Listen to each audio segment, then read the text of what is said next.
Hi, my name's Pete Mills. I'm the co-founder and co-director of Crysp. We specialize in providing a compliance digital solution to help schools manage their property estate and health and safety and compliance. And we also have a physical side to Crysp, which provides auditing services around property management, fire risk safety, and health and safety.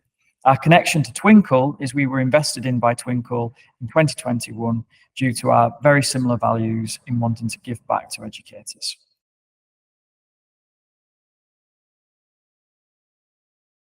So RAAC stands for Reinforced Autoclaved Aerated Concrete. I know that's quite a mouthful, but it was invented in Sweden in the 1930s. It's a type of precast concrete, and it was introduced in the UK during the post-war era, so 1950s, and it had usage all the way through to the 1990s. It's been used in lots of schools and also lots of public buildings.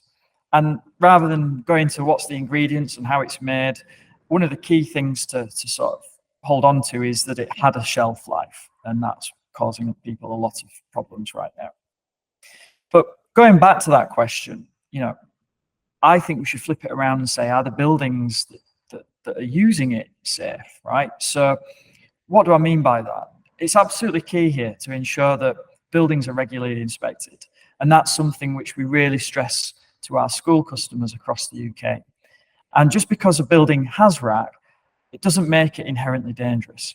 The safety of buildings with RAAC depends on various factors, including the quality of construction, maintenance, and the specific conditions they are exposed to. So as a quick example, I was listening to a school leader this morning who was talking about their school and the survey that they undertook when this crisis sort of really came to a head.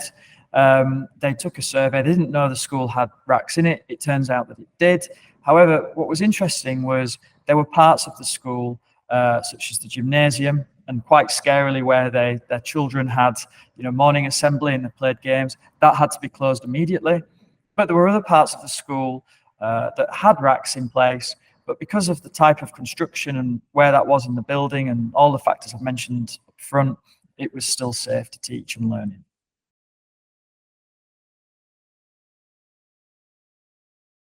They need to bring in a professional surveying firm. And if there's anyone watching this, I'm more than happy to connect you to one of our partners. But what I would say on a practical level, we really need to encourage, irrespective of what's going on in the media right now, school leaders to develop an emergency response plan. So what we've done in association with Twinkl is we've created an emergency response plan guideline. So you can effectively follow that structure. And again, if you want any help at all, if you want to get in touch, you want to get that third party perspective, we're more than happy to do that. But I believe that resource is made available to you on the Twinkl site that you're now present on, and you'll be able to download that.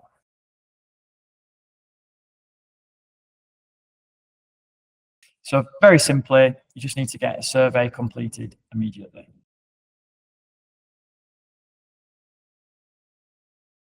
So the guidance from the Department of Education is that you need to vacate and restrict access to ensure those impacted areas are out of use. There is some additional guidance that says a school can use temporary structural supports to make it safe. But obviously, I would say that you definitely need to follow the recommendations of your surveyor. And if it comes to it, and no doubt it will, be in close dialogue with the DfE.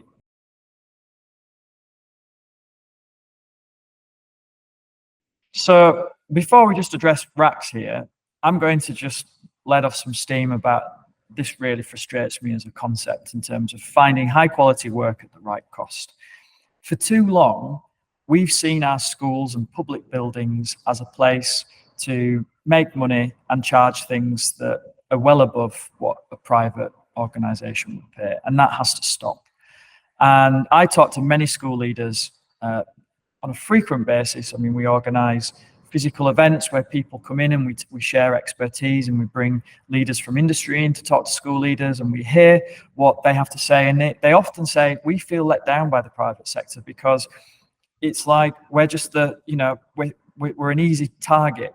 And I think what really worries me about this situation that we find ourselves in now is that people will see this as opportunity knocks. They will try and use it to kind of deploy distress purchase mentality, and ultimately to get much higher fees because people are under pressure. And absolutely, you know, if you've had to close part of your school, if you've had to close all of your school, you're going to feel under pressure. And I understand that. And people at Crysp understand that. But what we want you to feel really confident about is there are companies out there that are willing to help and guide and make sure that you've got the right partner to get this sorted out. So by all means, give us an email, drop us a line on LinkedIn, go through Twinkl if you feel more comfortable doing that. And we're more than happy to support you during that process and really help you as a critical friend as you navigate these very difficult circumstances.